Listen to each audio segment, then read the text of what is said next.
धन्य है वो उपासक जिसने प्रधानता नाम जप की ली। तुम्हारा जीवन इस समय बिल्कुल तेजोमय होना चाहिए, अग्निस्वरूप। तुम ब्रह्मचारी हो, बैरागी हो, भगवान नाम जाप में तुम कहां हैं? भजन में बैठे। अच्छा, हृदय शीतल हो जाए। 2-3 घंटे आराम कर लिया, इसके बाद भजन में लगे हैं, निरंतर भजन में लगे हैं।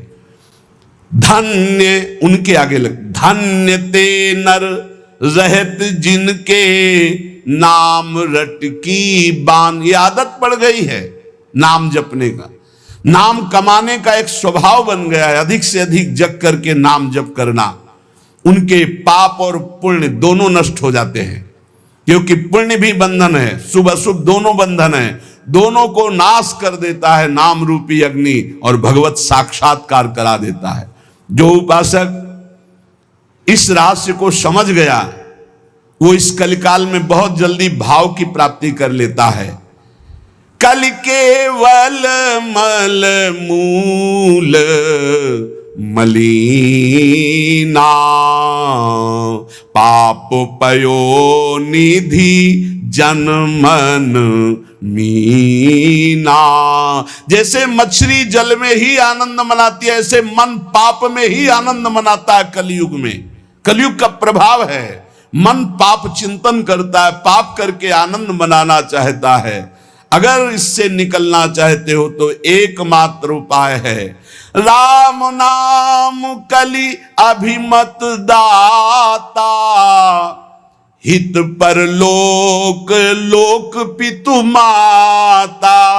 नहीं कलि कर्म न भगति विवेकु, राम नाम अवलंबन एकु। ये कलिकाल नाना प्रकार की दुर्वासनाओं को प्रकट करके साधक को फंसा लेता है, उसको जिसका निरंतर नाम नहीं चल रहा है। यदि नाम चल रहा है तो लोक में माता पिता की तरह पोषण और दुलार नाम करता है, और परलोक में अभिमत दाता, जो चाह की है, जो भावना की है, वैसे ही तुम्हें प्राप्ति होगी। प्रगट में भाव के संबंध में एक बड़ा रहस्य प्रसंग है कि उपासक जब नाम जप करता है और अपने आराध्य देव के प्रति भाव करता है तो भाव की झांकी आती है। यहां कहते हैं उसे कल्पना मत मानो, उसे कल्पना मत मानो, प्रभु आपके भाव में पधारे हैं।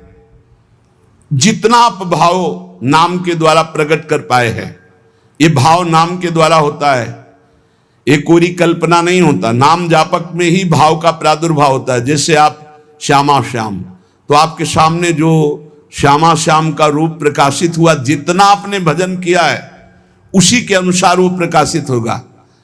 और आपका यदि भजन निरंतर चल रहा है और भाव गाढ़ है तो साक्षात श्यामा श्याम आपके सामने दिखाई देंगे। भाव का तात्पर्य है चिंतन। भावना करते करते रूप का सामने प्रादुर्भाव हो जाना। नाम जप करते करते भाव, और भावना करते करते रूप का प्रादुर्भाव। मनोवृत्ति भावुकता में इतनी डूब जाए कि आपका ध्यान साक्षात दिखाई देने लगे कि मेरे प्रिया प्रीतम है। नाम का यह प्रभाव। ये विवेकहीन जो लोग कहते हैं मैंने भगवत साक्षात्कार कर लिया है, ये उनकी बातें नहीं, प्रपंच वाली बातें नहीं। यहां ठीक सत्य बात को समझो। भाव अंतस्थल में ऐसा द्रवीभूत हुआ कि आराध्य देव का रूप झलकने लगा। ये नाम जापक सदाचरण करने वाले भावुक उपासक की बात बताई जा रही है। जहां भक्त की दृष्टि सर्वत्र से हटकर केवल अपने इष्ट देव में है, जहां केवल भगवत वार्ता, भगवत चिंतन, भगवत प्रभाव, भगवत रूप, ये कल्पना की बात नहीं कर रहा हूं, वहां सर्वथा यथार्थ में भगवान का प्रादुर्भाव होता है। जैसे आप देखो, जितना भजन करते हो आप देखो, अभी भावना करके आपके प्रभु वैसे दिखाई देने लगेंगे। अगर नहीं दिखाई देते नहीं भावना बन रही तो अभी नाम जप और बढ़ाइए। नहीं, आपके सामने वैसे ही खड़े हैं, आप देखो आपके भाव में आ रहे हैं कि नहीं आ रहे हैं? वो हैं, हर समय आपके पास है। अगर भाव में नहीं आ रहे तो नाम जप और बढ़ाइए, अभी नाम जप रंग नहीं लाया है। भावना जिस रूप की होती है उसे शास्त्रीय भाषा में ध्यान कहा जाता है। ये तभी परिपक्व माना जाता है। ध्यान से सुनिएगा, आपको ध्यान में, भावना में अपने प्रभु को बोलते हुए दिखाई देगा। शब्द प्रभु आपका स्पर्श कर रहे हैं, आपको बिल्कुल ऐसा स्पर्श दिखाई देगा जैसे कोई प्रगट में स्पर्श करता है। रस, परमानंद स्वरूप प्रभु का रसास्वादन हो रहा है। और गंध, प्रभु के श्री अंग की गंध उसको अनुभव में है, सुगंध, अद्भुत सुगंध। इस ध्यान में ये भावुकता नहीं है, वो स्पर्श कर सकता है प्रभु के चरणारविंद। प्रगट में वो निरख सकता है प्रभु को, वो प्रभु का आलिंगन कर सकता है, वो प्रभु से संभाषण कर सकता है। यही बात कपिल भगवान ने कही श्रीमद् भागवत में कि मेरा जो अनन्य भक्त है वो मेरे को केवल देख ही नहीं, मेरे से संभाषण कर सकता है, मेरे से बातचीत कर सकता है। प्रभु का स्पर्श करके दिव्य पुलकावली, प्रभु के श्री अंग की दिव्य सौरभ हो, उसको गंध आ रही, सुगंध आ रही, वो प्रभु का स्पर्श कर रहा है, प्रभु उनका स्पर्श कर रहे, प्रभु से संभाषण कर रहा है, प्रभु उत्तर दे रहे हैं, ऐसा गाढ़ भाव में होता है। वो भावुक उपासक अपने आराध्य देव के चरण स्पर्श कर रहा है, आराध्य देव उसके मस्तक पर हाथ रख रहे हैं। ये सारी बातें परम सत्य, ऐसा नहीं कि केवल भावना है, केवल कोरी कल्पना है, पर ये उन उपासकों की होती है जिनका भाव परिपक्व हो गया है, भाव सिद्ध हो गया है। वो मनोराज्य में नहीं विचरण करते, ये उनका मनोराज्य नहीं है, ये इनका भाव राज्य है। प्रभु उनसे जब शब्द कहते हैं तो उनकी श्रवणेंद्री शब्द सुनती है, नेत्र रूप देखते हैं, आंखें मुदी हुई है पर नेत्रेंद्री रूप देख रही, घ्राणेंद्री सुगंध ले रही, रसेंद्री रस का आस्वादन कर रही है। शब्द स्पर्श रूप रस गंध, इसका स्पष्ट अनुभव भाव में डूबे हुए महाभागवत को होता है।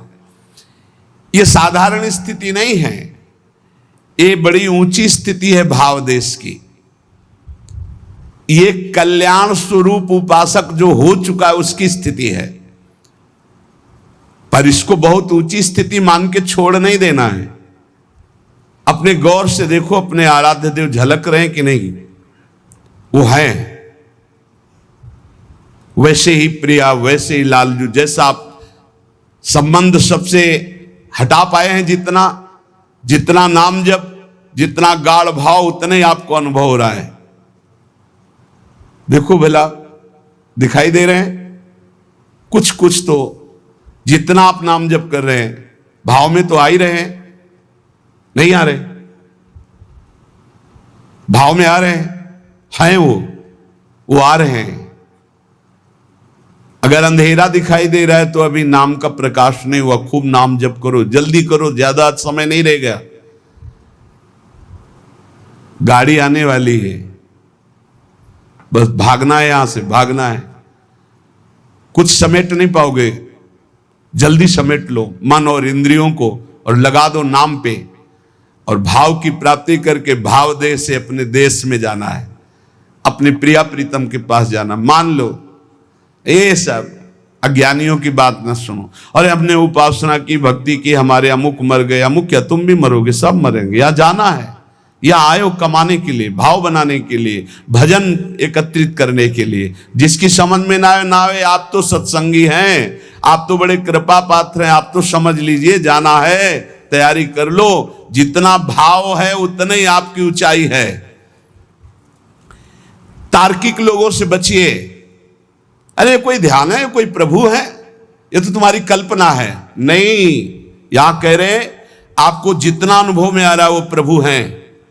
पक्का विश्वास करो, प्रभु आए हैं आपके ध्यान में। गाढ़ भाव को, ये था माम प्रपद्यन्ते तास्ततै भजाम्यहम्। पुलकित हो जाओगे कि हाँ प्रियाजू आ गई, देखो हमारे ध्यान में लालजू आए। लालजू प्रियाजू कैसे गलबहिया दिए हुई, कितना सुंदर निकुंजय, कितना सुंदर लता भवन, सुंदर पुष्प के पावड़े बिछे हुए, पराग की गद्दी लगी हुई, उस पे युगल सरकार कैसे विराजमान है। ये भाव में देखो, अधरों पर बंशी है, गलबैया दिए हुए युगल सरकार, प्रियाजू लालजू की तरफ देख रहे, लालजू प्रियाजू की तरफ देख रहे, और बंशी से वो नाम गुणगान कर रहे प्रियाजू का। किसी को कभी प्रमाणित करने की कोशिश मत करो कि आपका भाव बन गया है। अविश्वासी से कभी ये वार्ता भी मत करो, नहीं तुम्हारे भाव में ठेस पहुंच जाएगी। ये साक्षात भगवत दर्शन है, साक्षात भगवत दर्शन। इसी से गाढ़ अवस्था में बस बात बन जाती है, यही गाढ़ अवस्था। श्रद्धा विश्वास करो, साधन का मूल मंत्र है श्रद्धा और विश्वास। जो नाम जप कर रहे हो, जो भावना में प्रभु आ रहे हैं, वो आ रहे हैं आपके, विश्वास करो आ रहे हैं। पर यह किसी से कहना नहीं है, किसी तर्क के द्वारा अपनी श्रद्धा को नष्ट नहीं करना। अरे ये तो कल्पना है, नहीं, साक्षात प्रभु आए, कोई उनके लिए कल्पना भी नहीं कर सकता। अगर वो ना पधारे तो कोई भाव, मुनि मन ध्यान धरत नहीं पावत। भक्त जब गाढ़ भाव नाम के बल से करता है तो देख सकता है। जो शास्त्रों में रूप वर्णन है वो एक अंश मात्र है, जो रूप है उसका तो वर्णन हो ही नहीं सकता। बोले सजल मेघ नील मेघ की कांति, क्या हम सजल मेघ को देख लें तो श्याम सुंदर के अंग को देख लेंगे? नहीं, कोई भी प्राकृतिक उदाहरण चिदानंद देह में बनता ही नहीं, पर भावना करने के लिए। शास्त्रों में जो रूप है वो अंश मात्र केवल वाणी से प्रकट है, पूर्ण का तो वर्णन ही नहीं हो सकता।